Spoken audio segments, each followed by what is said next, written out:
অনেকেই আছেন ভীষণ শুটকি পাগল, আবার অনেকেই আছেন এর নাম পর্যন্ত শুনতে পারেন না। আর যারা নর্মাল শুটকি খেতে পারেন না, তারা মনে হয় না যে চ্যাপা শুটকি খেতে পারবেন, কারণ এর আলাদা একটা স্মেল আছে। তো হ্যালো এভরিওয়ান, আসসালামু আলাইকুম। সবাইকে শুভ সন্ধ্যা জানিয়ে শুরু করছি। আশা করছি যে যেখান থেকে দেখছেন সবাই সুস্থ আছেন, ভালো আছেন, আলহামদুলিল্লাহ। আজকে দুপুরের মেনুতে আমি চ্যাপা শুটকি ভুনা করেছিলাম, তো কিভাবে করলাম সেই রেসিপিটি শেয়ার করতে চলে আসলাম আপনাদের সাথে।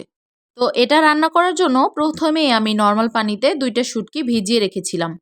৫ মিনিট পর আমি এগুলোকে খুব সুন্দর করে ধুয়ে নিয়েছি। চ্যাপা শুটকি কিন্তু মাছের আইস সহই শুটকি করা হয়।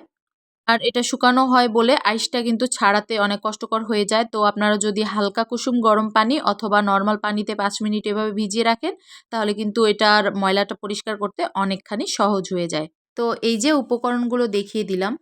এখানে আমি নিয়েছি ২টা চ্যাপা শুটকি, কিছুটা শুকনা মরিচ, কিছুটা কাঁচা মরিচ, কয়েকটা রসুনের কোয়া এবং কিছুটা পেঁয়াজের কুচি, সেই সাথে ১ টুকরো টমেটো। প্রত্যেকটি উপকরণ খুব সুন্দর করে বেটে নিয়েছি। টমেটোটা এখানে ব্যবহার না করলেও চলে। আমি দিয়েছি জাস্ট একটা কালারের জন্য, আর টমেটোর ফ্লেভারটা আমার কাছে সবসময় ভালো লাগে। এজন্যই আমি ১ টুকরো টমেটো একটু এক্সট্রা দিয়েছি। টমেটো না হলেও তেমন কিছু একটা যায় আসে না। তো এবার চলে আসি রান্নার প্রসেসে। প্রথমেই চুলায় কড়াই বসিয়ে তার মধ্যে কিছুটা তেল দিয়ে দিয়েছি এবং তেলটা গরম হওয়া পর্যন্ত অপেক্ষা করেছি। গরম হয়ে এলে যে বাটা মিশ্রণটা আছে সেটা আমি তেলের মধ্যে দিয়ে দিলাম। তো মিশ্রণটা আমি যে বাটিতে রেখেছিলাম সেই বাটি ধুয়ে একটুখানি পানিও দিয়ে দিয়েছি। যেহেতু এটা ভালো করে কষাতে হবে, তো শুধু বাটা যে মিশ্রণটা এটা কষাতে গেলে কিন্তু নিচে দিয়ে পুড়ে যেতে পারে। তো একটু পানি দিয়ে নিলে এইটার কাঁচা যে স্মেলটা সেটাও চলে যাবে এবং ভালোভাবে এটা কুক হবে।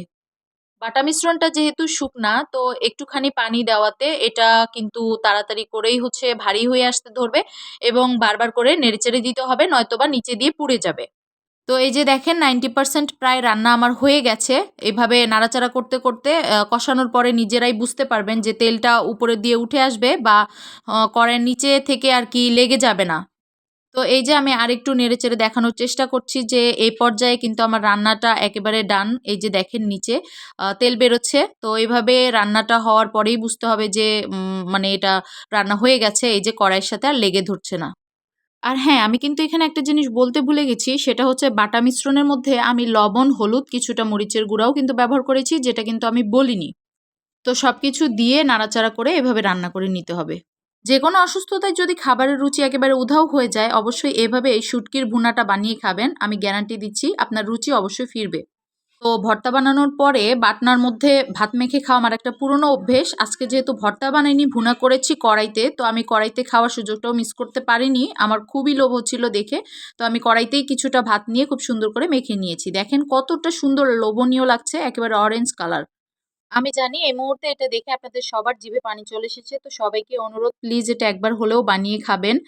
তো আজকে আমার ভিডিওটি এ পর্যন্তই। কেমন লাগলো জানিয়ে অবশ্যই কমেন্ট করতে ভুলবেন না। আমার অন্যান্য ভিডিও দেখার আমন্ত্রণ জানিয়ে বিদায় নিচ্ছি। আল্লাহ হাফেজ, আসসালামু আলাইকুম। এতক্ষণ সাথে থাকার জন্য সবাইকে ধন্যবাদ।